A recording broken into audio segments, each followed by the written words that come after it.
In 2009, James Cameron released a film that should not have existed. The technology was not ready, the budget was insane, studios thought it would be the biggest flop in the Hollywood history. Instead, it became the highest grossing movie of all the time. But Avatar's success was not luck. It was 15 years of obsession, secret technology, a made up language, and more complex than Klingon. And details so hidden that most fans have never noticed them. This is Avatar, and these are 22 secrets that prove Cameron did not just make a movie, he created an entire world. Number 1. Cameron wrote the script in 1994 and then locked it in a drawer for over a decade. Avatar was not delayed because of typical Hollywood problems, it was delayed because the technology needed to make it literally didn't exist yet. Cameron wrote the screenplay in 1994, fresh off the success of Terminator 2 and True Lies. He pitched it to studios, they loved the story, but when visual effects team analyzed what he wanted, they told him it was impossible. The performance capture technology required to make photorealistic alien character that didn't exist. The rendering power needed to create Pandora's ecosystem would take years to develop. Cameron would have compromised, simplified his vision, used practical effects and makeup, but he refused. So he waited for 15 years while the rest of the Hollywood made movies. Cameron sat on a script he knew that would change the cinema. He waited for computers to get faster, for motion capture to advance, for the world to catch up to his imagination. When technology finally reached the point where Avatar was possible, Cameron did not hesitate. He had been preparing for over a decade, and he was ready to make history. Number 2. The star of the biggest movie ever made was basically homeless when he got cast. Sam Worthington was not a household name, he was not even a working actor anymore. He had given up on Hollywood after years of rejection and was living in his car in Los Angeles when he auditioned for Avatar. His last significant role had been years earlier in an Australian film that nobody had seen. Cameron saw nothing in Worthington that other directors missed. Raw intensity, authenticity, that was unique things in Sam Worthington. A hunger that came from real struggle. During his audition, Worthington displayed the exact combination of vulnerability and strength that Jake Sully required. But there's the twist. Cameron did not tell Worthington he was cast for months. He kept him waiting while testing other actors, unsure if this unknown Australian could carry a $237 million production. Meanwhile, Worthington kept living in his car, wondering if he had blown his last chance. When Cameron finally offered him the role, it changed Worthington's life overnight, from homeless to the lead in the highest grossing film ever made. Sometimes desperation creates the perfect performance, and it proved here. Number 3. Cameron hired a linguist to create a fully functional alien language before filming began. Most scientific films fake alien languages, actors speak gibberish or reverse English. Cameron refused to accept that. He hired Dr. Paul Fromer, a USC linguistic professor, to create a complete working language for the Navy people. Not just random words, an entire linguistic system that grammar, syntax, and cultural context. Dr. Fromer spent months developing Navy phonetics, vocabulary, and structure. He created over 1,000 words initially, with rules for how new words could be formed. The language has its own grammar that differs word and fundamentally from English. It has cultural depth. Certain words only exist in specific contexts, reflecting Navy values and worldview. The actors were not just memorizing lines, they were learning an actual language. Zoe Saldana became so fluent she could improvise. She was improving his dialogue in Navy. The language is so developed that fans have created entire dictionaries and can have conversations on it. Cameron's obsession with authenticity extended beyond visuals. He needed Pandora to feel real on every life, including how its inhabitants communicated. Number 4. A 60-year-old actress who had never smoked learned how far one character today. Sigourney Weaver's character, Dr. Grace Augustine, chains smokes throughout the film. It's a defining character that her rebellious nature expressed throughout constant cigarettes. Weaver had never been a smoker in real life, did not know how to hold a cigarette convincingly, did not know how to inhale properly without coughing, so Cameron arranged for her to take smoking lessons. Professional coaches taught her how to smoke like a lifelong addict. The angle of the cigarette, the casual flick of ash, the deep, tight inhale of someone who has been smoking for decades. Every gesture had to be authentic. Weaver spent weeks practicing, studying, and smokers learning the physicality. Yes, she did not actually smoke like real cigarettes during filming. They used herbal alternatives, but her technique was so convincing that audiences assumed she was a real smoker. This level of commitment to character detail is what separated Avatar from typical blockbusters. Every element, no matter how small, had to be real or at least feel real. And if you think that's obsessive, wait until you hear about the motion capture technology Cameron invented. Number 5. The cameras used to film Avatar did not exist until Cameron built them. Traditional motion capture technology in 2009 could not capture facial expressions in real time. Actors performed in empty rooms covered in sensors and their performances were mapped onto digital characters later. Cameron knew this would not work for Avatar. He needed to see Navy characters in real time, interacting with Pandora's environment while filming. So he invented a solution. Cameron and his team developed this simulcam system, a revolutionary camera that combined live action footage with CGI in real time. Directors could see actors as their Navy characters standing in Pandora's forest while actually filming them in a motion capture studio. This system required creating proprietary software, custom hardware, and entirely new filming workflows. It cost millions to develop. But it allowed Cameron to direct performances while seeing this finished product, not actors in grey suits covered with dots. And this was not just an incremental improvement, it was a paradigm shift in how visual effects film could be made. Other directors saw what Cameron had created and realized filmmaking would never be the same. Number 6. Pandora's impossible geography actually exists on Earth. The Hallelujah's mountains, those massive floating rock formations that define Pandora's landscape, seem like pure fantasy. Mountains floating in the sky, connected by waterfalls and vines, completely impossible. Except Cameron based them on a real location. Zhangjiajie National Forest Park in China contains towering sandstone pillars that rise vertically from the ground like stone skyscrapers. These formations inspired the Hallelujah's Mountains design. Cameron and his team traveled to China, photographed the pillars, and used them as reference for Pandora's floating geography. The twist: after Avatar's success, Chinese officially renamed one of their mountain pillars Avatar's Hallelujah's Mountain to attract tourists. A real location inspired a fictional world, which then renamed the real location after the fiction. Reality and fantasy feeding into each other. Cameron's approach was always grounded in reality before adding the fantastic. Every element of Pandora, no matter how alien, had roots in actual Earth ecosystem, geology or biology. The world feels real because it's built on real foundations. Number 7. The villain's death was changed because the first version was too brutal. Colonel Miles Quaritch, played Stephen Lang, is Avatar's human antagonist. His death seen 2 arrows through the chest void by Neytiri is violent but relatively quick.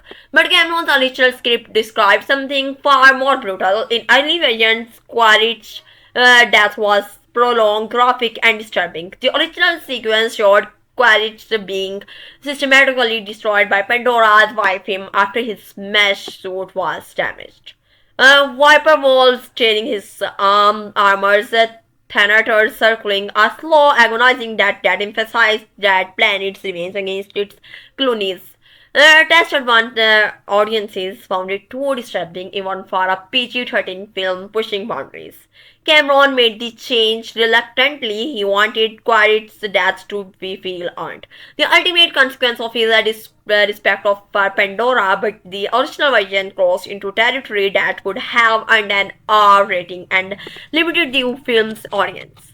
The compromise was two arrows, quick, definitive, still satisfying, but missing the poetic justice Cameron originally envisioned. Sometimes even visionaries have to compromise. But the characters almost did not exist at all the time because of the Cameron's other obsession. Number 8. Cameron's favorite actor from Terminator and Alien was considered first. Before Stephen Lang terrorized Pandora as Colonel Quaritch, Cameron wanted Michael Biehn for the role. Biehn had played Kyle Reese in The Terminator and Corporal Hicks in The Aliens, two of the Cameron's most memorable tough guys heroes. For Avatar, Cameron wanted to cast him as the villain, Ben Reed for the part. Cameron seriously considered it, but ultimately the director decided Ben's screen presence was too heroic. Audiences loved him too much for previous Cameron films. Casting him as Quaritch might create sympathy for a character who needed to be purely antagonistic. Stephen Lang brought a different energy, harder, colder, more militaristic without the underlying humanity that were naturally projected. Lang's Quaritch is intimidating from his first scene, never wavering in his commitment to the mission regardless of moral cost. Ben later expressed disappointment about not getting the role, but he understood the Cameron's reasoning.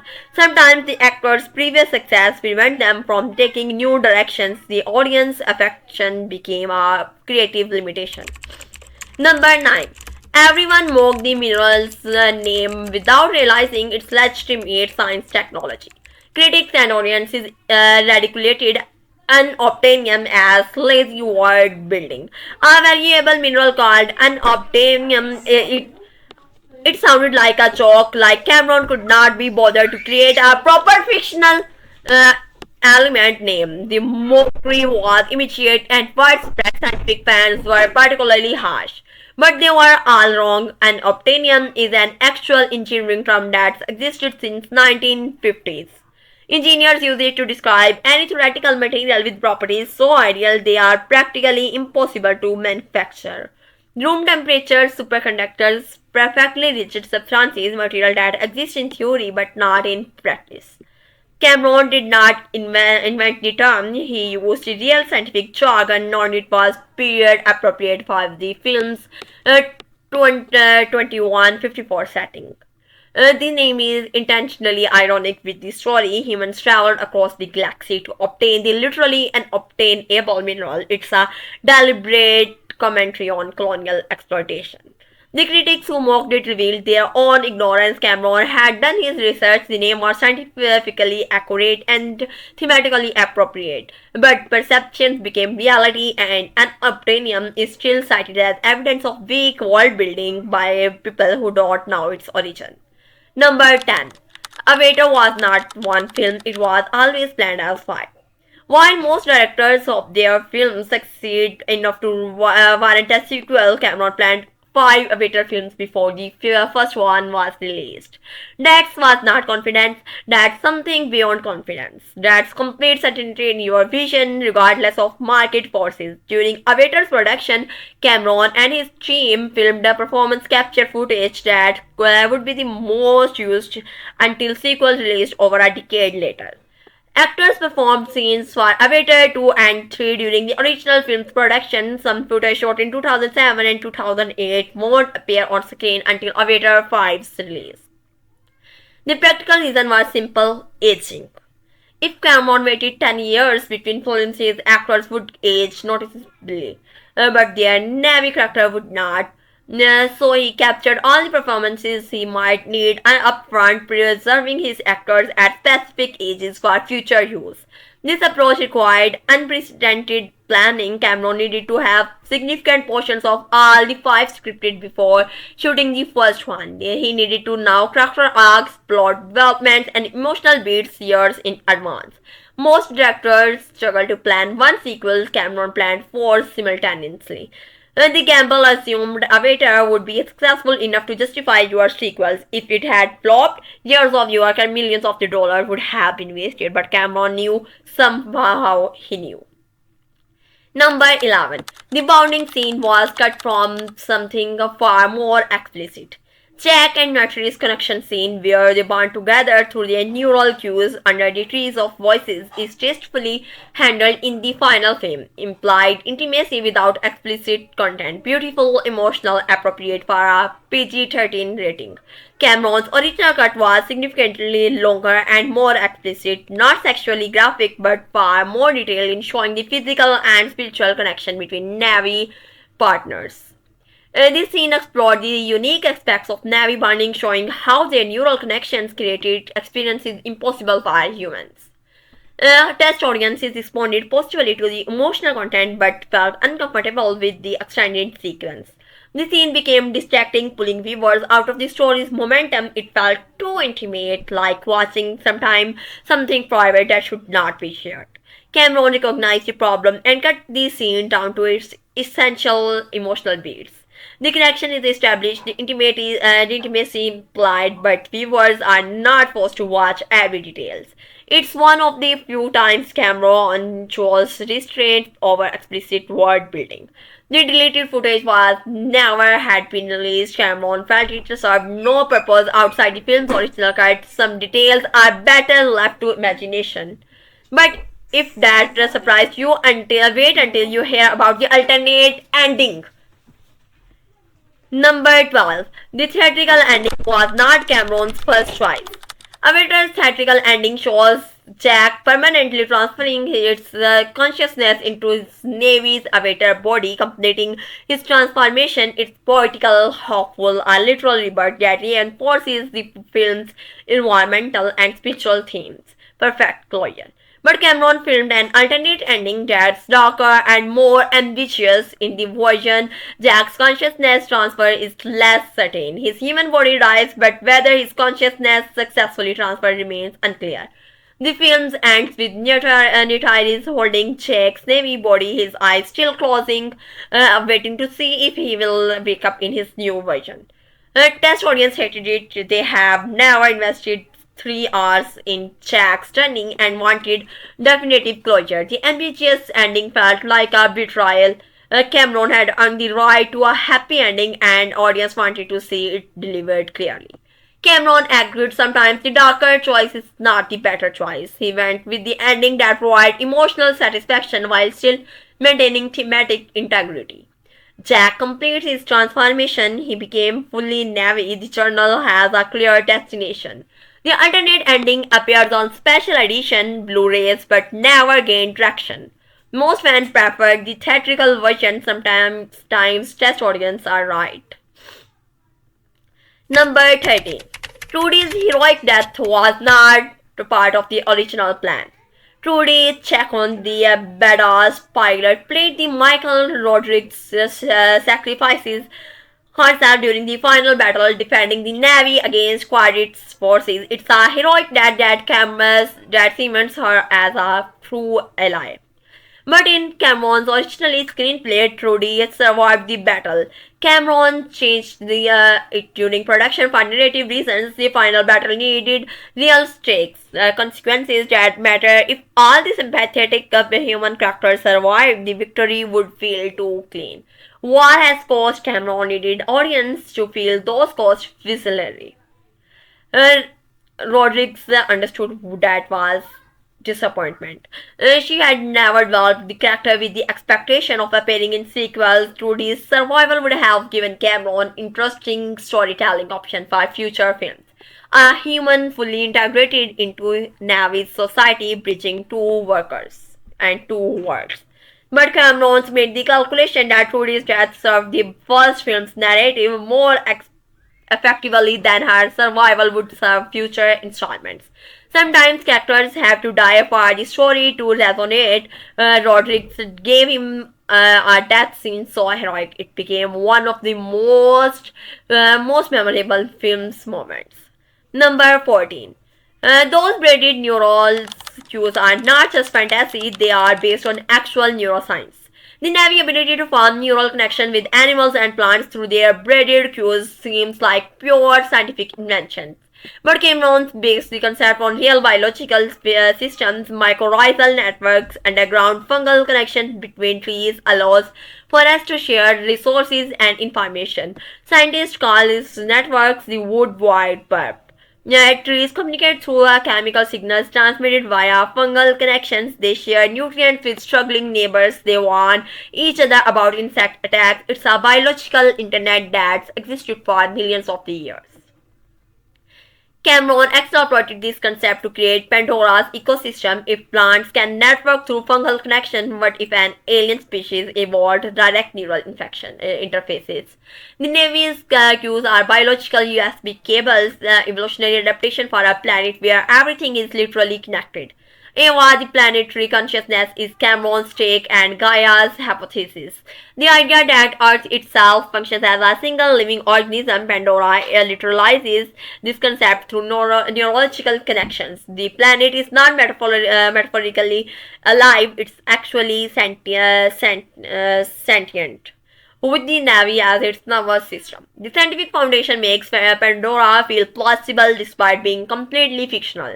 Cameron's words work because they follow logical rules based on the real sciences. Number 15.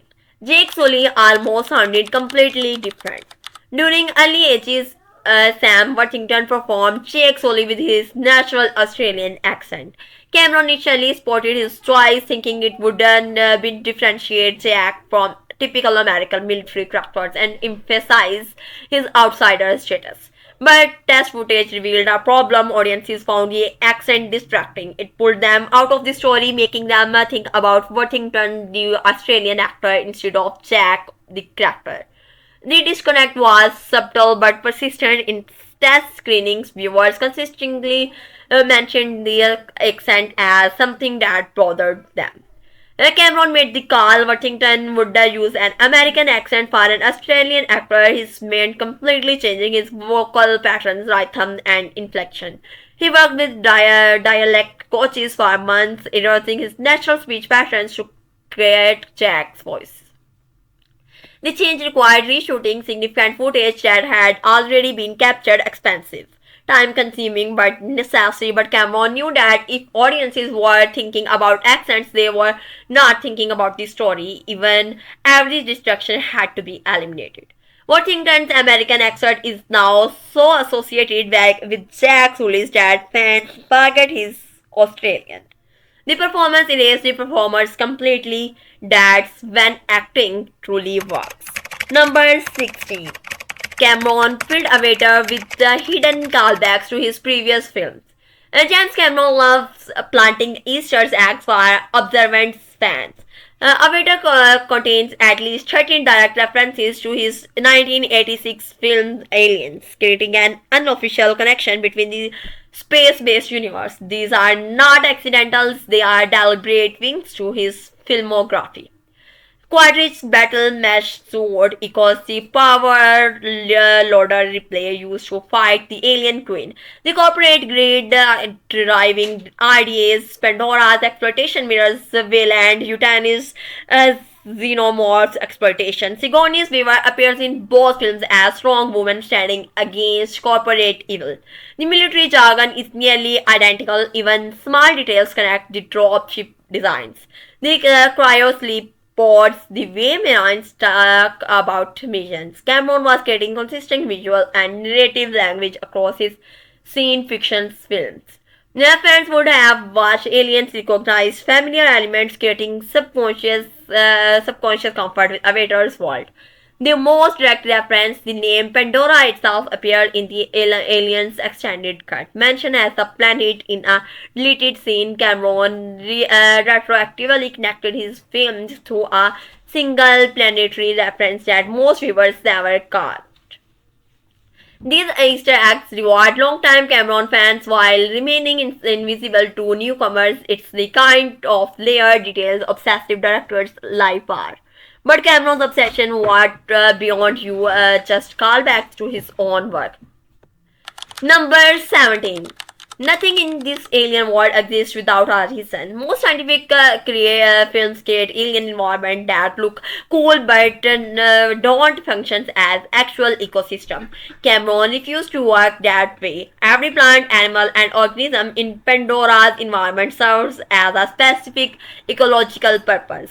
The world function as an ecosystem with predators, prey, symbiotic relationship, and energy flow. Cameron hired botanists and zoologists as consultants. They analyzed Pandora's flora and fauna, ensuring nothing violated basic biological principles.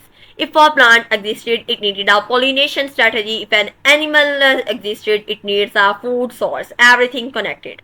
The bioluminescent plants are not just pretty, they are a part of Pandora's neural work. Reacting to chemical signals from their organisms, the helicorydians, those spiral plants that retract when touched, evolved as a defense mechanism against herbivores. The wood sprites, those floating jellyfish-like seeds, are Ava's way of gathering and transmitting information across the planet. This level of ecological design is invisible to most viewers. They see a beautiful alien world without realizing it's a functional ecosystem that could theoretically exist. That's Cameron's genius. The details you don't consciously notice create the unconscious feeling that this world is real. Number 18. Neytiri's incredible physicality came from an actress who refused stunt doubles. Zoe Saldana trained for months to perform Neytiri's acrobatic movements herself. She studied archery, martial arts, and parkour to achieve the fluid animalistic grace that defines her character. Most of the Neytiri's action sequence features Saldana actual performance, not stunt doubles. The training was brutal. Saldana worked with Navy SEAL trainers to develop warrior physicality. She learned traditional archery techniques that required tremendous upper body strength. She practiced moving in the waves that felt aliens. How would a species that evolved in Pandora's low gravity more differently from humans? During motion capture sessions, Saldana performed while wearing a tail that affected her balance and movement. She had to learn compensate for the added weight and length. Incorporating into her physical performance, the tail was not added in post-production. It was physically present, forcing her to adopt her environment. Her commitment paid off. Neytiri's movies, unlike any other CGI character in the film, the performance feels genuinely alien but emotionally authentic. That's because underneath the blue skin and motion capture technology, it's our real actors performing real movements with real skill. Number 19. Cameron wrote a screenplay that should have been 4 hours long. The average screenplay is 90 to 120 pages, with each page roughly equal to 1 minute of screen time. Avatar's theatrical runtime is 162 minutes. Cameron's original screenplay was over 350 pages. The math does not work unless you are playing a massively longer film. Cameron wrote extensive world building details into the script that would never appear on the screen. Character black stories, cultural explanations, ecological descriptions, political dynamics between Navy clans. He wrote a novel discussed as a screenplay, knowing most of it would be cut. But those unnecessary details served a purpose. They gave actors context for their performance. They helped designers understand the world they were building. They ensured every department was working from the comprehensive version of Pandora. The cuts were painful, hours of the character development, subplots, and world building ended up into cutting room floor. Cameron released an extended cut that restored some material, but hundreds of the pages remain unseen. The script exists as a blueprint for a larger universe Cameron plans to explore across 5 films. But viewers what see is the surface. The script contains depth that would not be revealed for years. Number 20. The director bet his own money on Avatar's success. Avatar's budget ballooned to $237 million during production, and 20th Century Fox executives were panicking. They had already invested more than any scientific film in the history, and Cameron kept demanding more. More time, more technology, more resources, more money. Fox threatened to shut down production unless Cameron agreed to compromises. Cameron refused. He believed absolutely in his vision but would not accept shortcuts that would compromise the final product. But he needed leverage to force the studio to continue funding. So he made a deal. Cameron would defer his entire fictional fee, millions of dollars, until after the film's release. He had only get paid if Avatar succeeded. If it flopped, he would walk away with nothing after years of work. The gamble was insane. He was betting his entire compensation on a film industry experts predicted would be a disaster. But Cameron knew he had seen enough test footage to understand what he had created. He knew audience would respond. His certainty was absolute. Avatar earned $2.9 million worldwide. Cameron's second deal made him one of the highest paid directors in history. He bet everything and he won. But the real gamble was what money next. Number 21. Avatar's environmental message was not just marketing. Cameron put his money where his mouth is. After Avatar's success, Cameron became a vocal environment activist, but unlike most celebrities who just talk, he took direct action. He purchased hundreds of the acres of actual rainforest in Brazil and elsewhere, protecting them from logging and development. Cameron used Avatar's profit to fund conservation organization. He became a major donor to indigenous rights movement. He purchased farming land in New Zealand and converted it into a sustainable practices. He invested in clean energy companies and carbon capture technology. Critics accused him of hypocrisy, making hundreds of the millions from a movie while preaching environmentalism. Cameron's response was action. He proved his commitment by spending his Avatar fortune on the causes the film promoted. The movie was not just entertainment, it was a manifesto Cameron lived by. He also established educational programs teaching filmmaking techniques to indigenous communities, giving them tools to tell their own stories. Avatar's message about respecting indigenous culture and protecting nature became Cameron's personal mission. The film changed more than cinema, it was changed what one filmmaker did with his influence and wealth. Number 22. The film permanently changed how movies are released and viewed. Before Avatar, 3D was considered as the gimmick. A few horror films and kids movies used it, but serious filmmakers avoided it. Audiences associated 3D with cheap thrills and uncomfortable glasses. It was a novelty, not a legitimate artistic tool. Cameron changed everything. He used 3D not for cheap jump scares, but to create depth and immersion. Pandora's forest felt like spaces you could walk into. The floating mountains had genius dimensionally. The technology enhanced storytelling instead of distracting from it. Avatar's success convinced the studios that 3D could be profitable. Within 2 years, nearly every major blockbuster was released in 3D. Theater chains upgraded to 3D projectors. Tickets prices increased to reflect the premium experience. The entire industry infrastructure changed because of one film's success.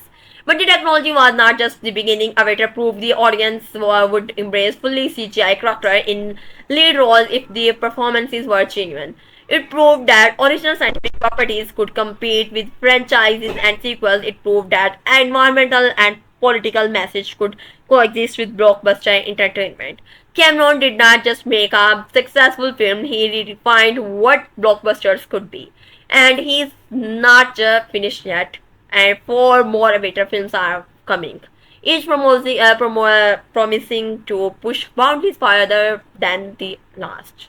The question is not whether Cameron will succeed, it's how far he will go this time. It started as an impossible dream locked in a drawer. For 15 years, it became the highest grossing film of all the time and changed cinema forever. James Cameron did not just make Avatar, he waited for the world to catch up to his vision, and when it finally did, he showed us what movies could be. Hidden languages, secret ecosystem technology invented just to film it, an environmental message backed by real action, and a director who bet everything on a film everyone said would fail. Avida was not just ahead of its time, it created its own time, and with four more filming coming, the revolution is not over, it's just beginning. If you are obsessed with the hidden secrets and insane stories behind cinema's biggest achievements, smash that subscribe button and drop a comment and tell us what legendary films we should explore next. Because the deeper you look, the more incredible stories became. Thank you.